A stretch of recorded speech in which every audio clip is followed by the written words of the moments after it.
Welcome to the Screener College Basketball Podcast with your hosts, Mike Randle and Gus Kearns. It's always fun to look for the next great thing, and that's especially true in coaching. There are so many great coaches out there who have not become head coaches, who are just waiting for the opportunity. And the people in the know, the people in the inner circle know who these great assistants are. So when a mid-major job like Loyola Marymount opens up and you see someone get hired who's an associate head coach and all these other great coaches, college and pro, come out of the woodwork and compliment that hire, it's usually a good thing. And that's exactly what's happened with Stan Johnson getting the head job at Loyola Marymount University. And listen, there's some decent work to do at Loyola Marymount. They have not made the NCAA tournament since the great team of 1990. That's 30 years ago. That team with Hank Gathers and Bo Kimball, of course, Hank Gathers dying in the tragedy. They now have a statue dedicated to him outside of the arena. It's a program that did make the CBI last year, 2019, and they got to the semifinals after losing to South Florida. So they have seen the postseason, just not the NCAA tournament. We'll talk to Coach Johnson about his vision for Loyola Marymount, how a chance meeting at the next chair assistant coach's search, which happens once a year, that he was invited to a few years ago, with now athletic director Craig Benton at Loyola Marymount, paved the way for this opportunity. We'll talk about his experience at Marquette working with Coach Wojciechowski and how he was the point person in the recruitment of Marcus Howard. How do you get a player of Marcus Howard's caliber to come from Arizona all the way to Marquette? He'll tell you how. He'll tell you the struggles of building a staff and building genuine relationships with his team while being in Milwaukee. And he'll talk about how excited he is and how he wants to hit the ground running. After I talked to Coach Stan Johnson, I want to get out there and play. He's a great coach, he's a strong leader, and he's an even better person. And you'll hear it for yourself. Let's bring in Stan Johnson, new head coach of Loyola Marymount University.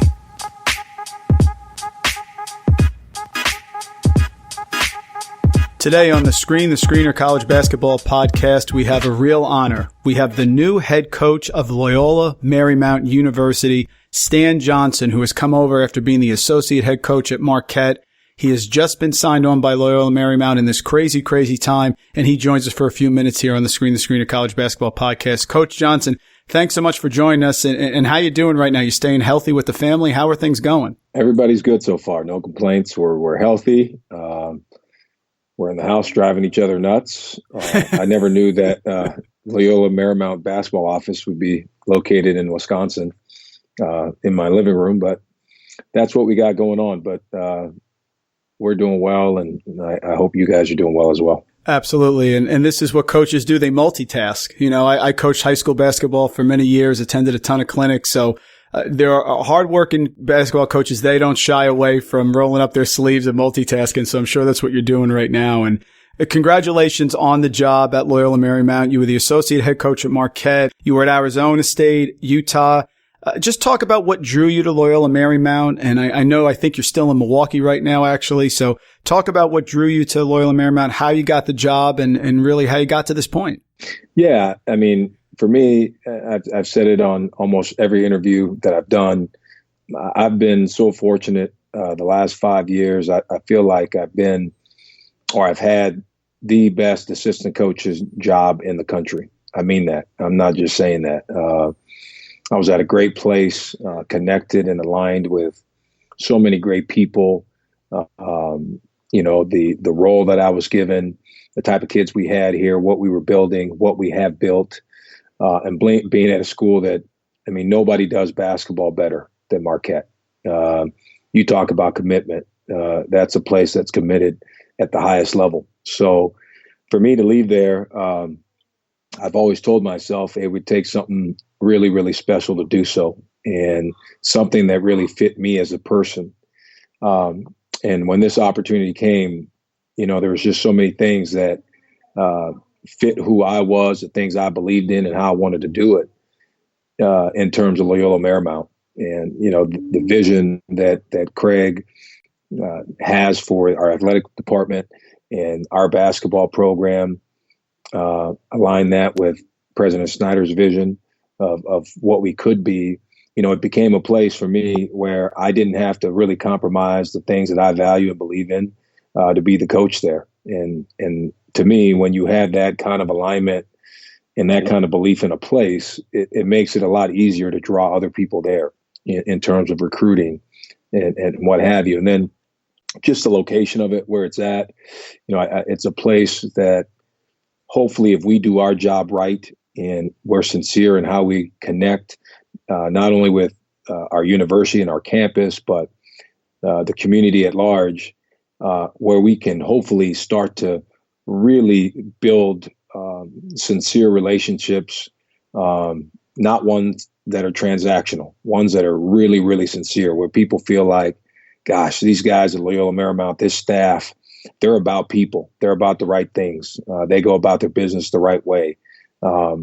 If we can get to that point, I think that'll lend itself to greater recruiting, talented players, and a program that we can certainly all be proud of. Coach, it's about keeping it real, keeping it 100, right? And I agree with you. It's about the relationships and genuine relationships. And I heard you talk about how sort of a chance meeting with your athletic director, Craig Benton, now sort of maybe turned into this or laid the foundation. Can you talk a little bit about that? Yeah, I was really fortunate last summer, got invited to go to an event that's called The Next Chair, put on by Mike Ellis. And last year they held it at the University of Charlotte. And what it is, they invite whoever they deem as some of the up and comers in coaching, assistant coaches. And at this event, they have a lot of different guest speakers, but they also have a deal where, athletic directors are there, and,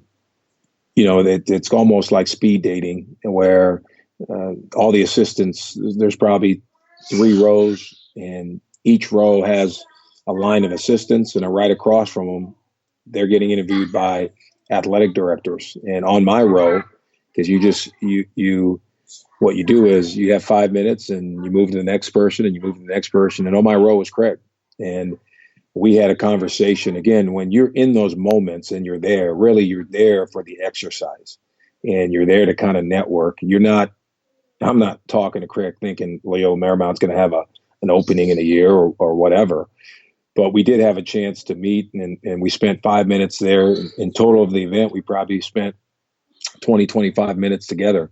And who knew, a year later, we'd be on a phone call, talking about this opportunity. But I tell people all the time, anytime you get a chance to improve who you are and improve your craft and have opportunities to go to events like that, man, it's worth it. And even for, administrators, it's great for them to get out and go out there and meet people. There are so many talented people in our business that sometimes don't get a shake because they're not at a prestigious school where they have a name. And, it's like, oh, let's go get the assistant from this school because of the name across their chest. There's a lot of other guys out there that you never heard of who are excellent. And I was very fortunate to be at that event to meet Craig. And I don't think that, obviously, that didn't get me the job, but that allowed me an opportunity to meet him, which gave me a chance to interview. Yeah, and you've had so many people come forward and say positive things about this hire. Doc Rivers, Coach Wojciechowski, obviously, Marcus Howard, who you helped recruit, Doug Collins, Herb Sendek. So those relationships that you've made throughout your career, like you said, genuine foundational relationships, that has come forward now because there's been a tremendous amount of support. I mean, a lot of excitement in this hire for Loyola Marymount. It really is, Coach. Well, that's good to hear. And thank you for saying that. It's weird. And I'm kind of the guy where when it comes to listening to a lot of things, whether it's good or bad, I kind of put my head down and just kind of do my job. People are going to say what they're going to say. So I try not to pay too much attention to them. But, when people you care about and people that, love you and truly, truly understand you, say those things, it's really impactful. And I can't sell who I am or sell our program if I don't have the people I've spent a lot of time with supporting me. So it's great to have that. It's exciting for me. And, I just, every morning I wake up just praying and hoping that hopefully I'm a day closer to waking up in LA and driving to work and being on that campus and, meeting all the great people in our athletic department, our community. I'm bursting out at the seams, in anticipation of that moment. We've had an opportunity to talk to coaches who've really been able to build mid-major programs to powerhouses. Kermit Davis when he was at Middle Tennessee State, Joe Mihalik at Hofstra, John Becker at Vermont. Sort of talk about now you're coming into this role. Obviously, there's a tremendous amount of challenge because you're still in Milwaukee. Most of us are under quarantine, of course. Talk about your vision, your first couple steps that when you are able to get there, move your family in. I know you have a family, children as well. Talk about what your goals are and what you think, how you're going to hit the ground running here as you get ready at Loyola Marymount. Yeah. I mean, for me, everything starts with what we talked about early, and that's building relationships. And, the first and the most important ones are with the guys that are there now. The one thing that this has allowed me to do because of I don't have a lot of different distractions. It's allowed me to, be on the phone with those guys almost every other day and really getting to know them and them getting to know me and laying down the expectation and foundation of our program.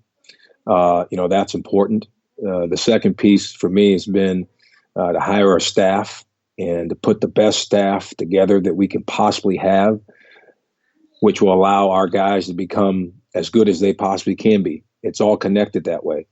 And that's the first part for me in terms of, getting this thing moving the way we want to get it moving. And it's getting the right people on the boat. And that's the players, that's the staff. And then it's organizing our recruitment. How do we improve our team in this current situation? How do we improve our team in a way where we can be successful this season without leveraging our future? And I'm not, and we're not going to take any shortcuts. That's number one. Everything is in the details, and I want our guys and everybody associated with our program to understand that the details matter. And for us to get to a point where we're a team to be reckoned with consistently, we have to win and we have to value all the little things. And to me, that's a culture thing. And I want our guys to understand that whether it's going to class and paying attention in class and getting your work done, even on the days you don't feel like it, when you're in practice, winning every rep, being competitive on every rep, that's important. How many moments in a day can we win? And if we get to a point where we're winning more moments than we're not, now we're establishing great habits. And then when you have great habits, now there's an expectation for great things to happen. And those are the steps, and those are the steps that we can't miss. And for me right now, as we build this program, that's what I'm consumed with. That from a culture standpoint, all the details, all the little things we understand and we're doing, because those little things add up to huge, huge moments. And if we want to be in big moments and big games, we got to do the small things right. So that's my focus. The next part is I want everybody in LA, in California, nationally, to feel like Loyola Marymount is a place that they can go and get better. That the coaches are there to help grow the game, help make other people better. I want this to be a place where people come and we collaborate. I want people to feel an attachment to our program. That's important. People aren't going to cheer for you or show up unless they know you. And they have to know our players, they have to know us, and they have to know that we care. And I want to establish that. And if we get that and we have that right, then people are going to want to be a part of it. And that's going to be recruiting, that's going to be fans. And when you get good players and then you have fans, now you have an environment that is hard to play in and an expectation in terms of winning. So that's my short-term plan right now. That's excellent. That's really a foundation for life, coach, as well, not just coaching. Absolutely. You were the point person in Marquette for the recruitment of Marcus Howard. And certainly, I think obviously sort of one of the key pieces for a new coach is going to be that recruiting piece, because players may leave. You're trying to get new players to come in, build your vision, build the culture of the program. With the coronavirus and everything that's going on, and I think you're in the process, like you said, of building your staff, how do you handle the recruiting aspect? How did you speak to really what you saw in Marcus there when you recruited him? And then how you can apply that almost and adjust it to really a unique situation right now in college basketball. Yeah, it's really unique. Sometimes I forget what day it is. So I think if this was normal, we would probably be at the Final Four. I think that'd be happening this week. This week, yep. So, the beauty of all this is there's nothing going on, so I would probably be at the Final Four. There would be so much going on. So what I've done and what I'm doing is I'm going back to my roots. And I've started my career at Bemidji State. We had 4 scholarships in the league that I think had 10. We had no budget. You had to get a recruit before he came to campus. Guys weren't really coming on official visits. So that's where I become so grateful for my experience. You had to be good on the phone, and you had to be good evaluating tape, and you had to lean on people you trust. So that's where I've gone back to. That's what we're going to do. Right now it's pounding the phones. It's for me, it's connecting to people in the business that I trust that are associated with a certain player. I just don't think you can take a player who doesn't come to campus from someone you don't know or haven't had any interaction with. That's going to lead to a lot of mistakes. And I think you're going to see the transfer numbers spike up even higher, if that's even possible, a year from now because of that. So that's my philosophy. Right now, I'm dealing with guys that I've dealt with that have, we have a proven track record of success.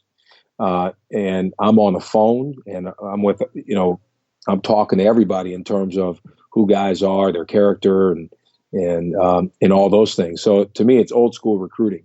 As it pertains to Marcus, Marcus is a classic example of when you build a sincere relationship, which goes both ways, the player and the coach recruiting him. And that kid and that family knows that you're recruiting them and you're going to treat them just like you would hope they would treat your kids. I've got 3. And, I told Marcus's parents, and Marcus, I'm going to treat you just like I would hope you guys would treat my kids if they were to come to live with you. And I try to live by that every single day. And by saying that doesn't always mean it's going to be rosy. Treating you like my kid means there's going to be days I'm going to have to discipline you. But behind that is love. And you're going to be cared for. And he felt that. And I believe that's why a guy from Arizona who could have played anywhere in the country, anywhere on the West Coast, leaves to come to Milwaukee. But again, when you have that kind of relationship and a coach has that kind of belief in who you can be, even when you can't see it yourself, now all of a sudden you have a chance to be the all-time leading scorer in the Big East, in the history of the Big East. And, there were days, and Wojo would tell you guys, there's games as a freshman, Marcus, he had 9 turnovers a game. Who gets 9 turnovers in a game? Usually you get to 3 and you're sitting the rest of the game. Very true. But we had a belief that if we continue to pour into this kid, something great's going to happen. And he got to a point where he didn't have to look over his shoulder anymore, where he could just play off his instincts. And when a guy can start playing off his instincts like that, then magic happens. And I hope that's something that will carry over into this program, where guys are so confident and they know I believe in them, not just because it's words, but because they've earned it. And I've proven it to them that now we can actually be better than what we actually think we are. Half this thing is mental. But that's my belief in recruiting. That's why I think Marcus came with us. And that's why I think Marcus has excel to who he's become, and ultimately those are the same characteristics I want to have in our program here at Loyola Marymount. Very, very special, Coach. Absolutely. Just one more question, then we'll get you out of here. We know you're taking a million calls, and we can't thank you for a few minutes. The history of a program is very important. I'm old enough to remember the Hank Gathers, Bo Kimball years at Loyola Marymount. They have the statue of Hank Gathers outside marking the 30th anniversary of the run to the Elite Eight. Of course, the tragedy with him, but that was a special team. Bo Kimball with the left-handed free throws, all that stuff.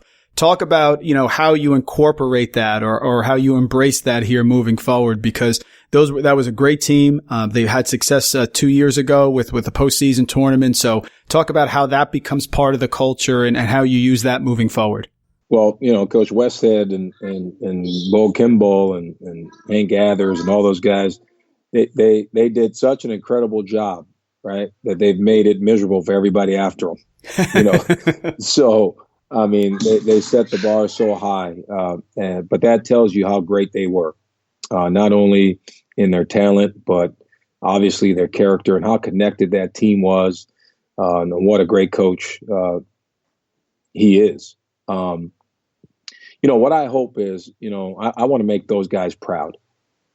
And it's not only about them. I also want to make every player that has put that jersey on, and every coach that has come after that team, everyone has tried.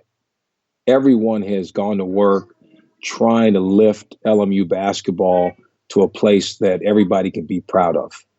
And, I'm really, really respectful of that, and I appreciate that. And we want to stand on the shoulders of everyone who's come before us.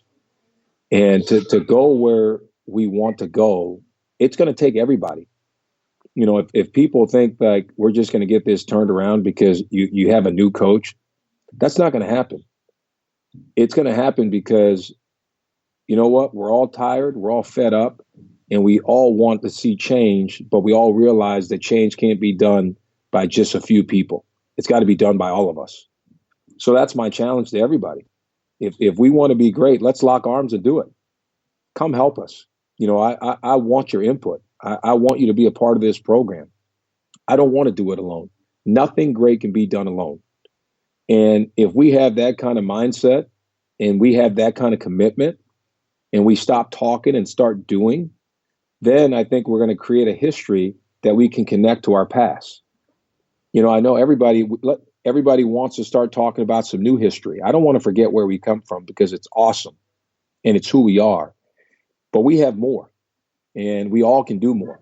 And I'm excited about, again, locking arms with everybody, every single person that wants to be involved and wants to see this program do well. I'm calling out to you. Come and help us. Let's do it together. Let's be different. And if we can do that and we can do it together, I promise you great things are going to happen. So that's my expectation. That's what I'm looking forward to. And that's what I'm hoping to create. Coach, I got to tell you, just hearing that, I'm excited. So if you're looking for a 6-foot, really inconsistent 3-point shooter that can't go left, I'm ready to come right out there for you right now. I got to tell you. I'll take it. Hey, if you can go right, we'll use you. We'll find a way. Folks, Stan Johnson, the new head coach of Loyola Marymount, honored that he took a few moments here to join us on the podcast. Coach, best of luck. So many great people are supporting you, and we're wishing you nothing but the best. Did a great job at Marquette, and we know you're going to be doing a great job at Loyola Marymount. So stay safe and best of luck. Thank you. Thanks for having me, guys.